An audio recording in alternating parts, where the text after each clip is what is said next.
ಗೃಹ ಸಚಿವರಾಗಿ ಪ್ರಿಯಾಂಕ್ ಖರ್ಗೆ ಅವರು ಅಧಿಕಾರವನ್ನು ಸ್ವೀಕರಿಸಿ ನಿನ್ನೆಷ್ಟೇ ಸಭೆ ನಡೆಸಿದ್ರು. ಇವತ್ತು ಕೂಡ ಜನರೊಂದಿಗೆ ಸಮಾಲೋಚನೆ ಮಾಡ್ತಿದ್ದಾರೆ ಸರ್.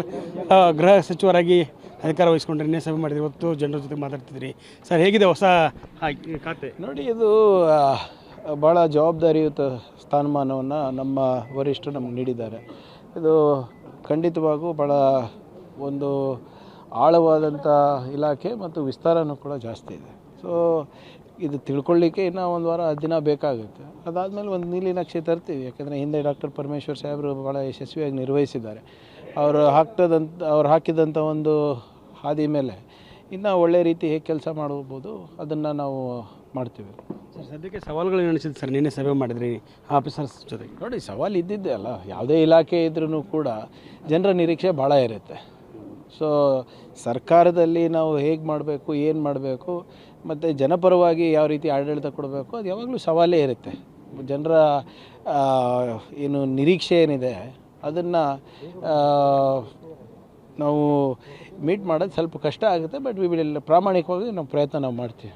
ಸರ್, ಈಗ ಒಂದಿಷ್ಟು ಮಾತುಗಳು ಕೇಳಿಬರ್ತದೆ. ಸಭೆಯಲ್ಲಿ ಖಡಕ್ ಸೂಚನೆಗಳನ್ನ ಕೊಟ್ಟಿದ್ದೀರಿ, ಮುಲಾಜಿಲ್ಲದೆ ಕ್ರಮಗಳನ್ನ ಕೈಗೊಳ್ಳಿ ಅನ್ನುವಂಥದ್ದು, ಮತ್ತು ಒಂದಿಷ್ಟು ಆತಂಕ ಹಿಂದೂ ಸಂಘಟನೆಗಳಿಗಿದೆ ಅನ್ನುವಂಥದ್ದು ಕೇಳಿ ಬರ್ತಾ ಇದೆ. ನೋಡಿ, ಯಾವ ಸಂಘಟನೆ ಯಾಕೆ ಹೆದರಬೇಕು? ಕಾನೂನು ಇದೆ ಅಲ್ಲ, ಕಾನೂನು ಪಾಲನೆ ಮಾಡಿ. ನಾನು ಮಾಡ್ತೀನಿ, ನೀವು ಮಾಡಿ. ಯಾಕೆ ಒಂದೇ ಧರ್ಮದ ಹೆಸರು ಹೇಳ್ತಾ ಇದ್ದೀರಾ? ಇನ್ನು ಬೇರೆ ಬೇರೆ ಧರ್ಮಗಳಿಗೆ ಬೇರೆ ಬೇರೆ ಕಾನೂನು ಇದೆಯಾ? ಯಾರೂ ಹೆದರೋ ಅವಶ್ಯಕತೆ ಇಲ್ಲ. ಎಲ್ಲನೂ ಕೂಡ ಸಂವಿಧಾನದ ಪ್ರಕಾರ ಮಾಡಿ, ಕಾನೂನು ಪ್ರಕಾರ ಮಾಡಿ, ಅಷ್ಟೇ ಅಲ್ವ? How difficult is that? Sir, ಶರಣು ಸಲ್ಗಾರ್ ಅವ್ರ ಮೇಲೆ ವಾರಂಟ್ ರಹಿತ ಕೇಸ್ ದಾಖಲಾಗಿದೆ. ಬಕ್ರೀದ್ ವಿಚಾರ ಗಲಾಟೆ ಮಾಡಿದ್ರು.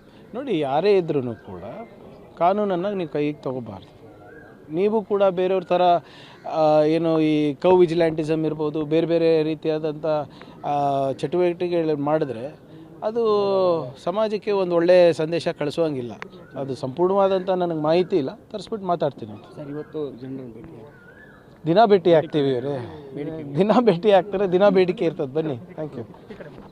ಬರ್ತೇನೆ. ಇದಿಷ್ಟು ಪ್ರಿಯಾಂಕ್ ಖರ್ಗೆ ಅವರ ಮಾತು. ಕ್ಯಾಮರಾ ಪರ್ಸನ್ ಯುವರಾಜ್ ಜೊತೆ ದುರ್ಗೇಶ್ ನಾಯಕ, guarantee news, Bengaluru. Guarantee news, ಸುದ್ದಿ ಖಚಿತ, ನ್ಯಾಯ ನಿಶ್ಚಿತ.